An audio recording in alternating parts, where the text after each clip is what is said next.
మావోయిస్టులకు పార్టీ చరిత్రలో అతిపెద్ద ఎదురుదెబ్బ తగిలింది. పార్టీ ప్రధాన కార్యదర్శి నంబాల కేశవరావు మరణం తర్వాత మరో కీలక నేత మాడ్వి హిడ్మాను బలగాలు కాల్చి చంపాయి. అల్లూరి సీతారామరాజు జిల్లా మారేడుమిల్లి వద్ద జరిగిన ఎదురు కాల్పుల్లో హిడ్మా, అతని భార్య హేమ, మరో నలుగురు అతని టీం సభ్యులు మృతి చెందారు. హిడ్మా పూర్తి పేరు మాధ్వి హిడ్మా అలియాస్ సంతోష్. ఛత్తీస్గఢ్ సుక్మా జిల్లాలోని పూర్వాటి గ్రామంలో జన్మించిన హిడ్మా మావోయిస్టు పార్టీ సిద్ధాంతంపై పట్టు పెంచుకోలేదనే విమర్శలు ఉండేవి.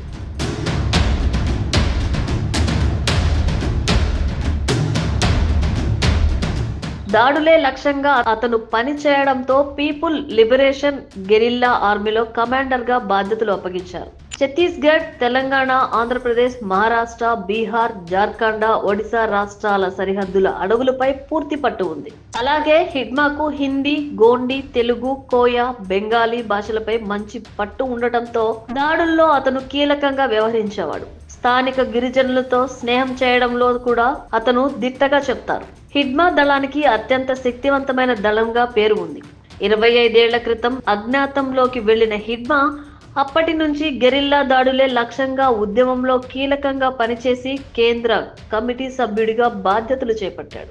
బస్తర్ ప్రాంత దళంలో కీలక సభ్యుడిగా ఎదిగిన హిడ్మా చిన్న వయసులోనే మావోయిస్టు కేంద్ర కమిటీ సభ్యుడు అయ్యాడు. దండకారుణ్య స్పెషల్ జోనల్ కమిటీ సభ్యుడిగా కూడా హిడ్మా పనిచేశాడు. అలాగే 24 మెరుపు దాడుల్లో కీలక పాత్ర పోషించినట్లు రికార్డులు చెబుతున్నాయి.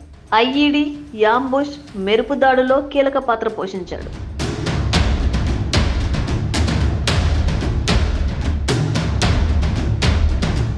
2021లో డిఆర్జీ, సిఆర్పిఎఫ్ బలగాలపై హిడ్మా టీం యాంబుష్ అటాక్ చేయగా 23 మంది పోలీసులు మృతి చెందారు. 2017లో సిఆర్పిఎఫ్ బలగాలపై దాడి చేసిన 25 మందిని హతమార్చాడు. కొన్నాళ్లుగా లొంగిపోతాడు అనే ప్రచారం కూడా ఉన్నా సరే హిడ్మా మాత్రం లొంగిపోలేదు. ఇటీవల ఛత్తీస్గఢ్ ముఖ్యమంత్రి జిష్ణు దేవ్ సాయి అతని తల్లితో కూడా ముచ్చటించారు. దర్బా వ్యాలీలో కాంగ్రెస్ కీలక నేత సల్వాజుడుం వ్యవస్థాపకుడు మహేంద్ర కర్మ, పీసీ శుక్లా, పీసీసీ ఛత్తీస్గఢ్ మాజీ చీఫ్ నందకుమార్ పటేల్ వంటి వారిని కూడా హతమార్చడంలో అతను వ్యూహకర్తగా చెప్తారు. కొన్నాళ్లుగా ఆపరేషన్ కగార్ తీవ్రం కావడంతో అతని టీం మారేడుమిల్లి వచ్చినట్లు గుర్తించిన భద్రతా దళాలు హిడ్మా టార్గెట్ గా ఎన్కౌంటర్ చేస్తున్నట్లు తెలుస్తోంది. 2026 మార్చి నాటికి దేశాన్ని మావోయిస్టు రహిత దేశంగా మారుస్తామని కేంద్ర హోంమంత్రి అమిత్ షా ప్రకటించారు.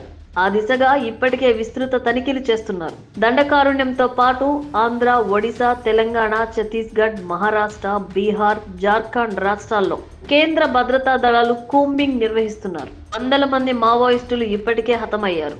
వేల మంది పోలీసుల ఎదుట లొంగిపోయారు. కొందరు నేపాల్, బంగ్లాదేశ్ పారిపోయి తలదాచుకున్నట్లు తెలుస్తోంది.